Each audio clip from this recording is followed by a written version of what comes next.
Today, we'll hear a thrilling tale from America's heartland, where a silent cowboy and wounded widow fight for justice against powerful cattle barons in 1880s Texas. In the vast expanse of West Texas, 1882, where the horizon stretched endlessly and the sun burned mercilessly, Travis Holcomb kept his head down and his mouth shut. He wasn't much for talking, never had been, even before the war. 20 years working cattle on the Rocking Chair Ranch had earned him respect among the men who valued actions over words. His calloused hands told his story better than his voice ever could, steady, reliable, and unyielding against the harsh demands of ranch life. The rocking chair was owned by William Blackwood, a cattle baron whose empire stretched across 3 counties. Travis had no quarrel with Blackwood, though he knew the man's reputation for ruthlessness was well earned. Blackwood was fair with his men, paid on time, and left Travis to his work. That was enough. It was a scorching July afternoon when Travis first heard about Sarah Harrington. He was sitting in the bunkhouse, repairing a torn saddle strap, when Mick O'Malley burst through the door. "They found Tom Harrington dead," Mick announced to the room. "Shot in the back out by Cottonwood Creek." The bunkhouse fell silent. Tom Harrington had been a small-time rancher who'd refused to sell his land to Blackwood despite mounting pressure. His 100 acres sat on a crucial water source that Blackwood coveted for his expanding herd. "What about his wife?" someone asked. "Sarah? She's still at the homestead, I reckon. Alone now," Mick replied, shaking his head. "Sheriff's calling it a hunting accident." Travis's hands stilled on the leather. Sheriff Dawson was known to be in Blackwood's pocket. A hunting accident was a convenient explanation for a bullet in the back. That evening, Travis sat alone, on the porch of the bunkhouse, watching the sunset paint the land in gold and crimson.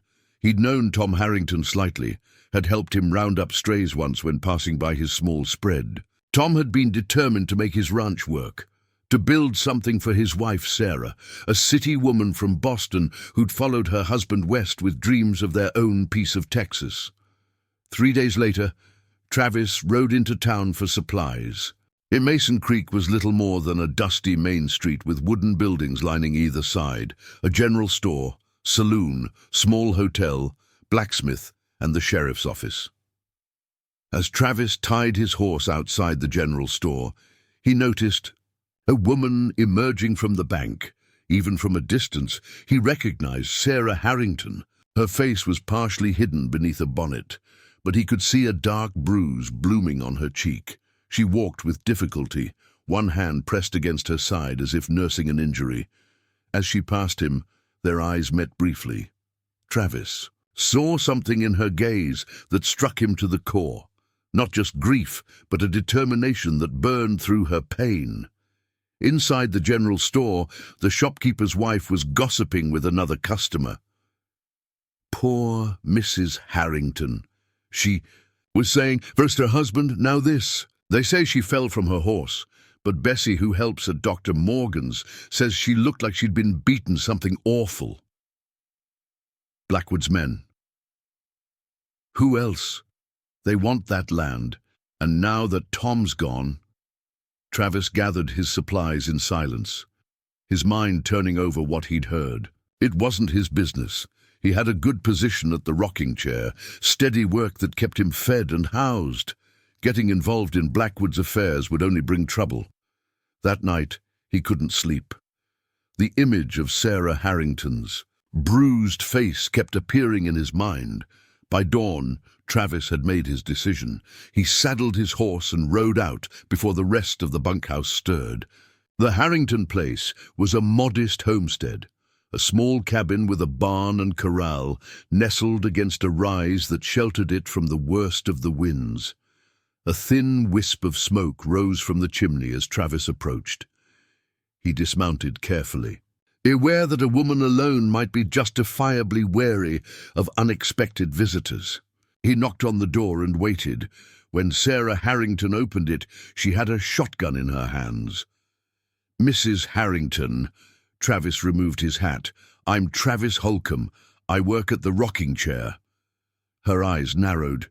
"You're one of Blackwood's men too. I work his cattle. I'm not here on his behalf." She studied him for a long moment, the shotgun not wavering. Up close, her injuries were worse than he'd thought. The bruise on her cheek had darkened, and there was a cut above her eye. "What do you want, Mr. Holcomb?" "To help, if I can," he said simply. Sarah's laugh was bitter. "Unless you can bring my husband back, or change the laws that say I can't hold this land without a man, I don't see how you can help." Travis shifted his weight. "I heard in town about your fall." Her eyes flashed. "Is that what they're calling it? 3 of Blackwood's men came yesterday, offered to buy the land for half what it's worth. When I refused, they decided to be persuasive." She touched her bruised face. "Sheriff Dawson suggested I should be more careful riding alone."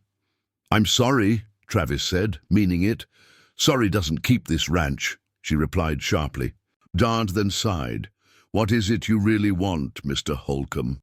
"To help you work this place," he said, "until you decide what you want to do with it." Sarah stared at him in disbelief.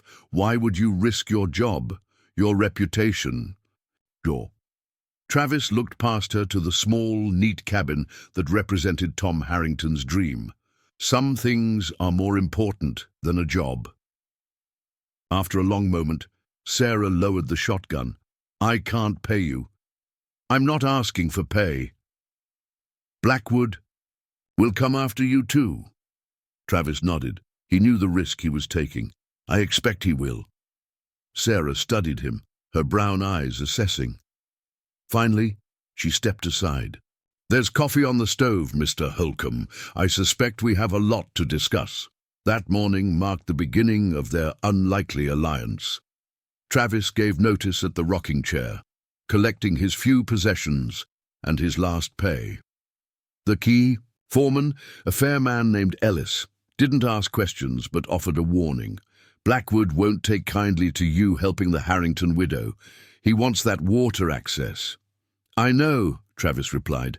"He's not a man who forgets a slight." Travis nodded. "Neither am I." He moved into the Harrington barn that afternoon. The ranch was in desperate need of attention. Fences required mending, cattle needed rounding up, and the summer crops were struggling from neglect in the days following Tom's death.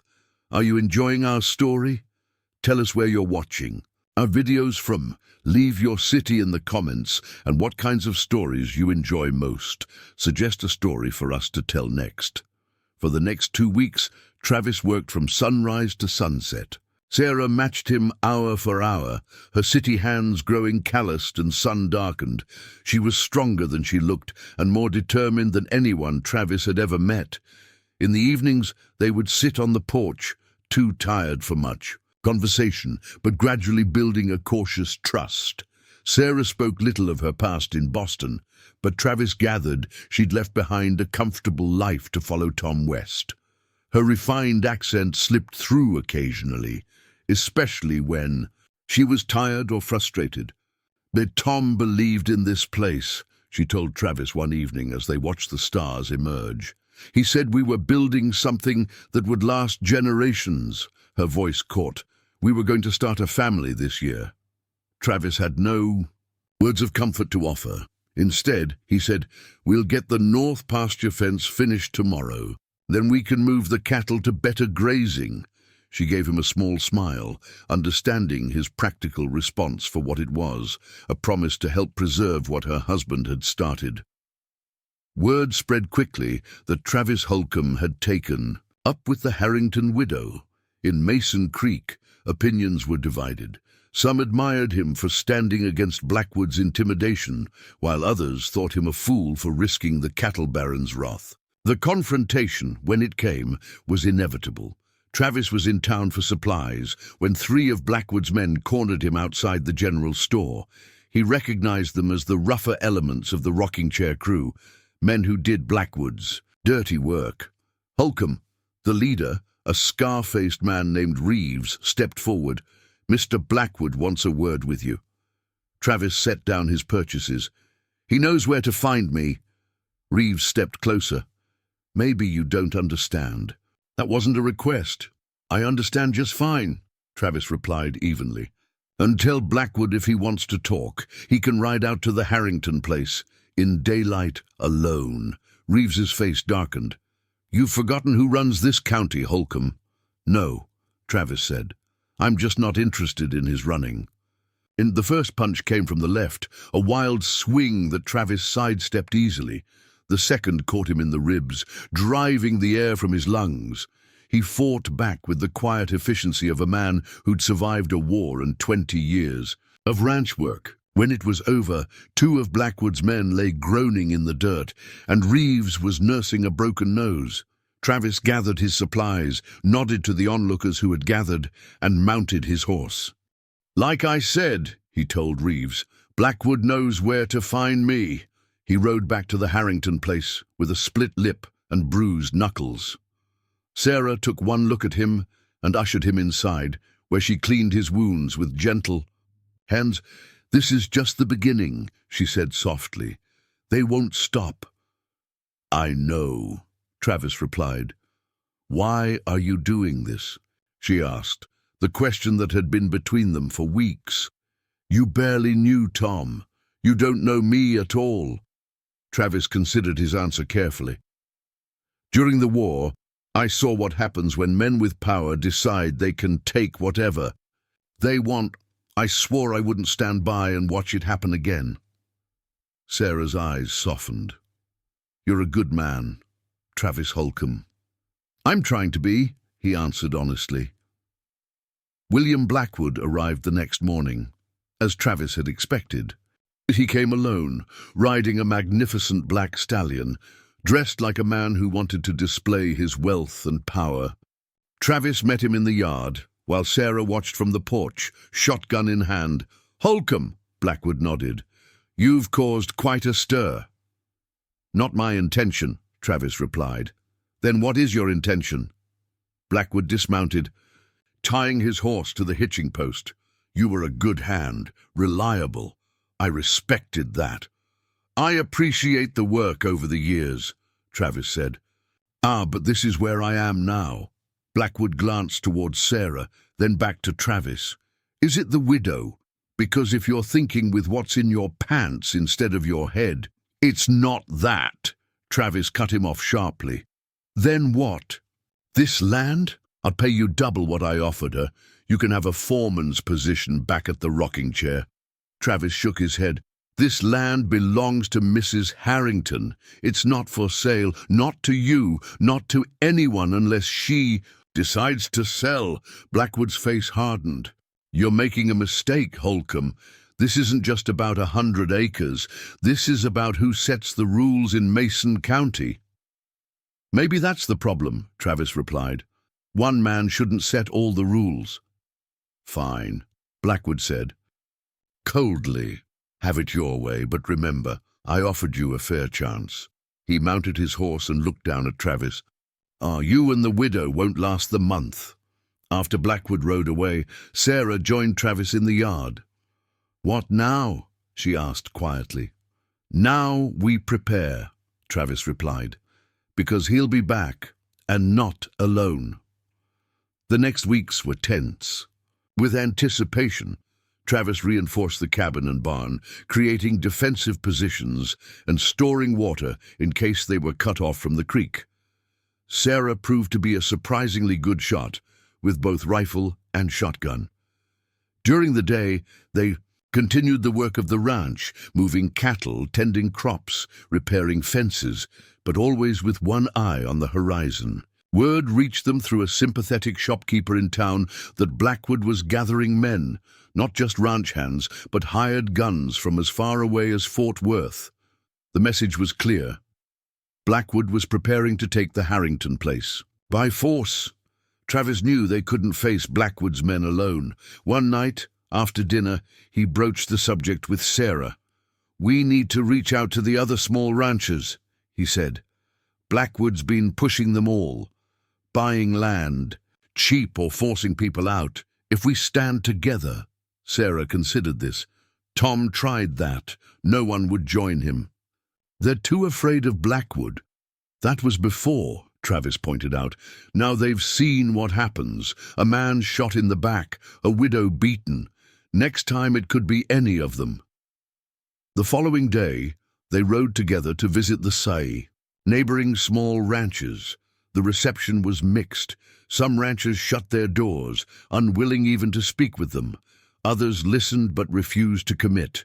A few, however, recognized the truth in Travis's words.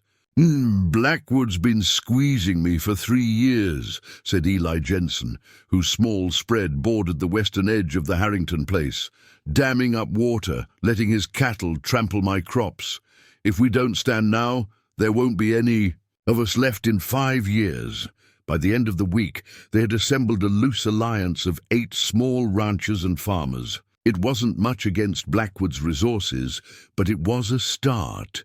They agreed to stand watch in shifts, to warn each other of trouble, and to come to one another's aid if Blackwood moved against any of them.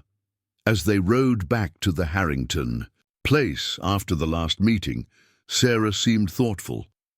"What is it?" Travis asked. "I was just thinking about Tom," she replied. "He would have been proud to see this. People finally standing together." She glanced at Travis. "And he would have liked you, I think." Travis nodded, uncomfortable with the personal turn of the conversation. "He seemed like a good man." "He was," Sarah confirmed, "but he wasn't always practical.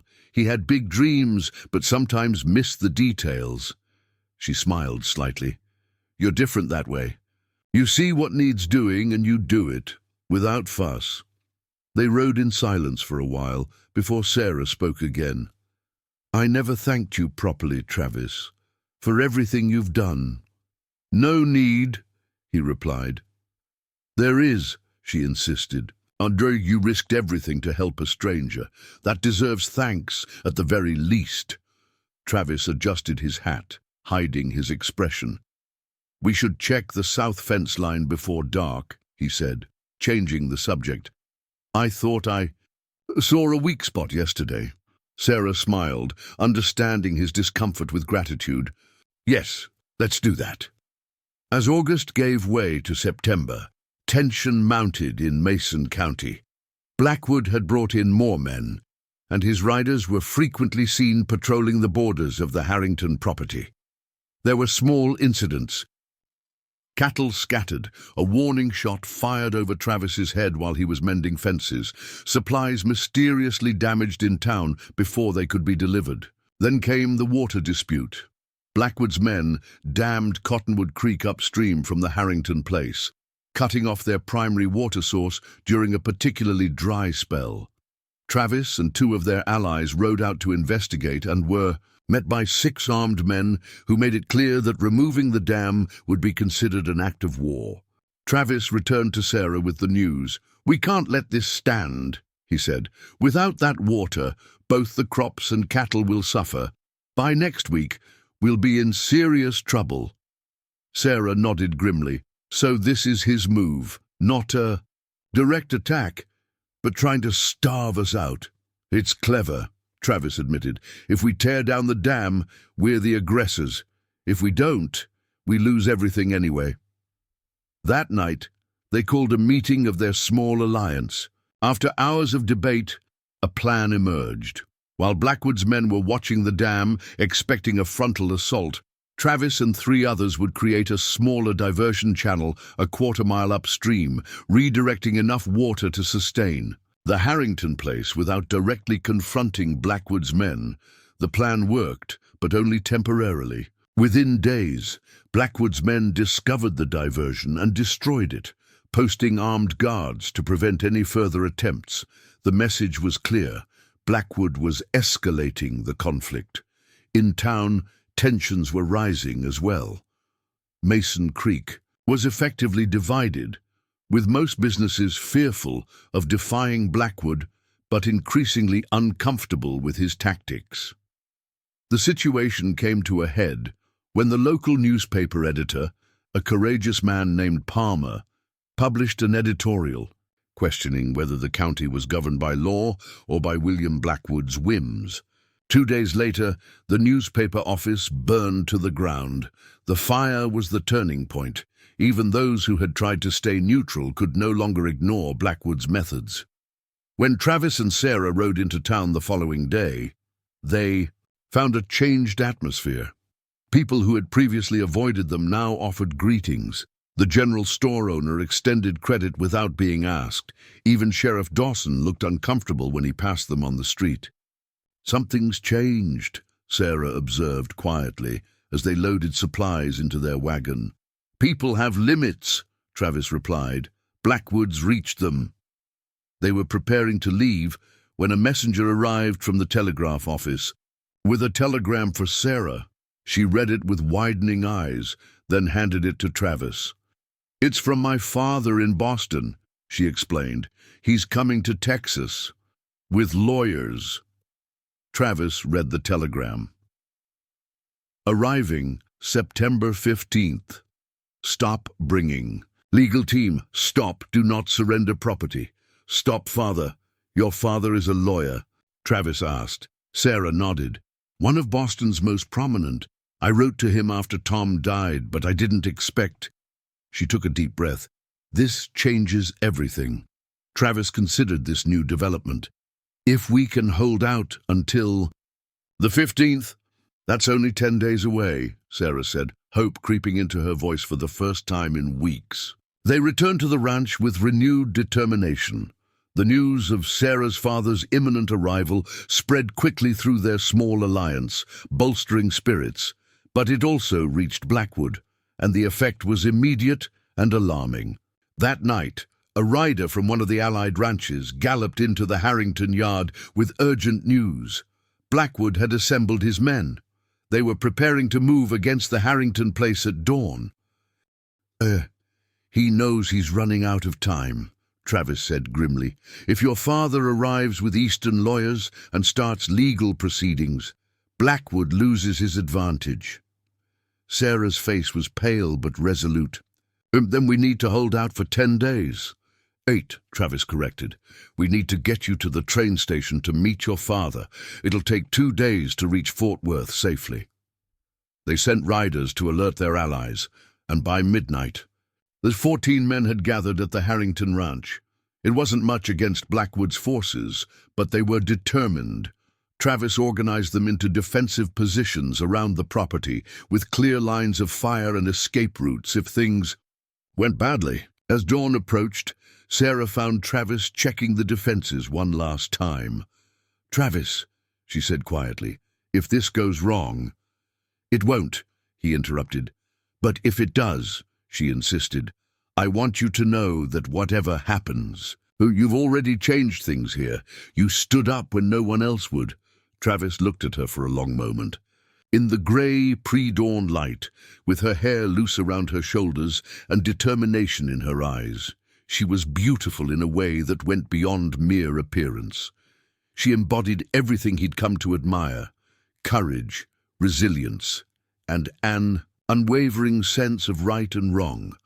"We'll hold," he said simply, and for the first time he reached out and briefly touched her hand.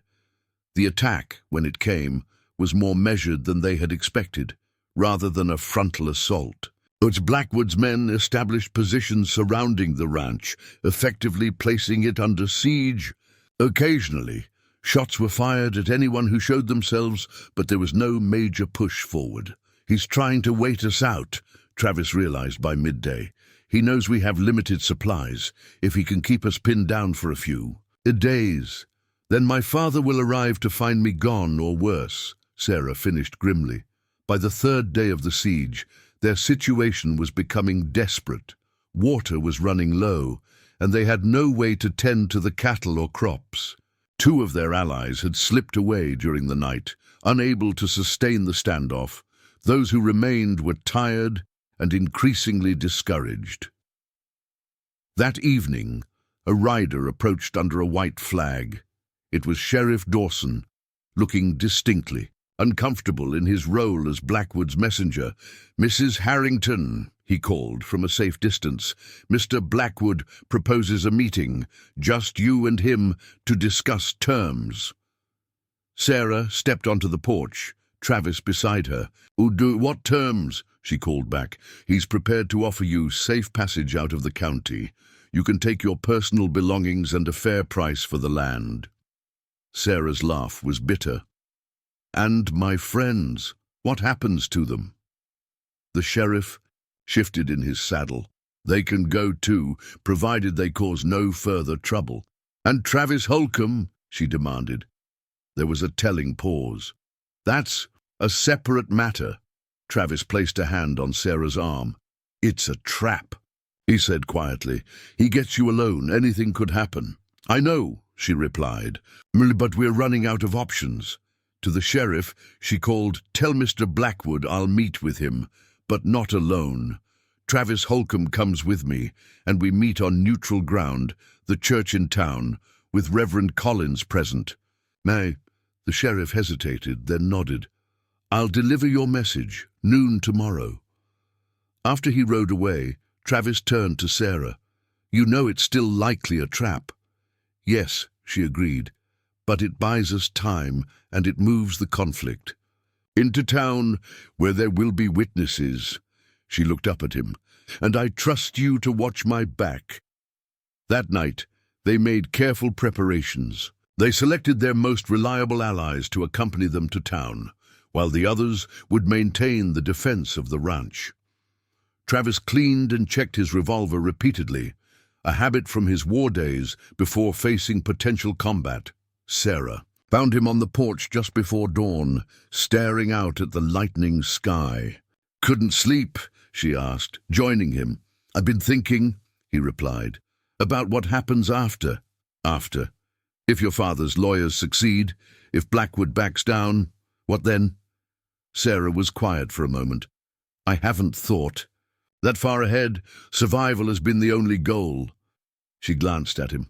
"What about you? Will you move on?" The question hung between them, weighted with unspoken possibilities. Travis had asked himself the same thing many times in recent weeks. He had come to the Harrington place to right a wrong, to stand against injustice. But somewhere along the way, it had become more than that.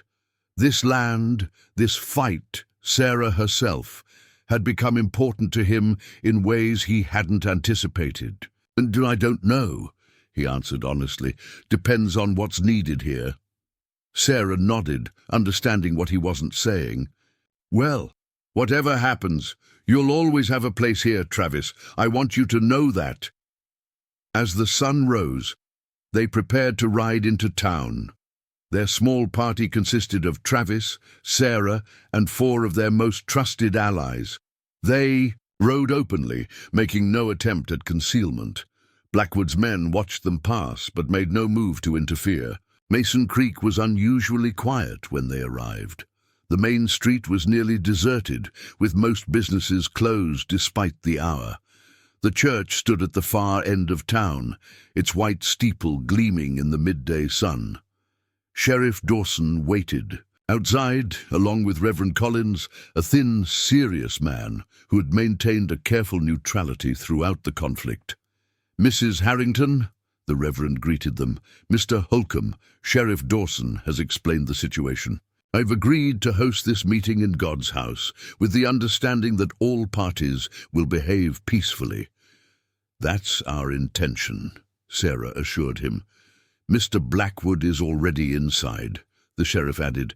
"Just him, as agreed." Travis scanned the surrounding buildings, noting several upstairs windows that offered clear views of the church. "And his men, where are they?" "Posted around town, but keeping their distance," Sheriff Dawson replied. "I've got my deputies watching them." Inside the small church, Marcus Blackwood sat in the front pew, his expensive suit a stark contrast to the humble surroundings, his cold eyes fixed on Sarah as she entered with Travis beside her. "Mrs. Harrington." Blackwood stood, removing his hat with mock courtesy. "I hear you've been spreading lies about my business practices. The only lies here are the ones you've been telling yourself," Sarah replied firmly, "that you can steal land and murder honest people without consequence."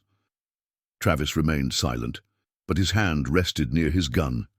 He'd positioned himself where he could see both Blackwood and the windows. "I have a proposition," Blackwood continued. "Sell me your land for a fair price, and this unfortunate misunderstanding disappears. Refuse, and I can't guarantee your safety."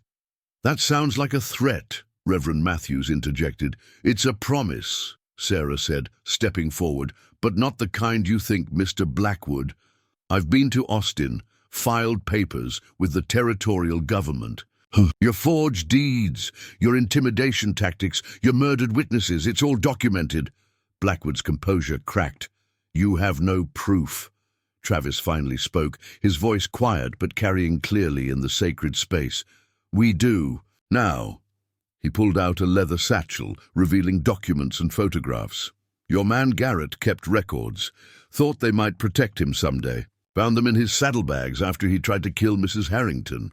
"Those are forgeries," Blackwood snarled. "Federal marshals don't think so," Sheriff Dawson announced, stepping into view.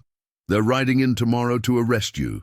Ud Marcus, this meeting was just to give you a chance to surrender peacefully." Blackwood's hand moved toward his gun, but Travis was faster. The quiet ranch hand's Colt appeared in his grip before Blackwood could clear leather. "Don't," Travis said simply. The cattle baron's shoulders sagged in defeat. As the sheriff placed him in shackles, Sarah felt a weight lift from her chest. Outside, the townspeople had gathered. Word spread quickly that the Blackwood reign of terror was over. Small ranchers and homesteaders emerged from hiding, ready to reclaim their lives. "And do what now?" Travis asked Sarah as they watched Blackwood being led away. "Now we rebuild," she replied. "Together, if you'll have me as a partner." Travis nodded, a rare smile crossing his weathered face. "Reckon the plains could use a new law, one based on justice instead of fear." Their pact had indeed redefined the law of the plains, proving that courage and truth could triumph over corruption and violence, and that sometimes the quietest voices carry the most power.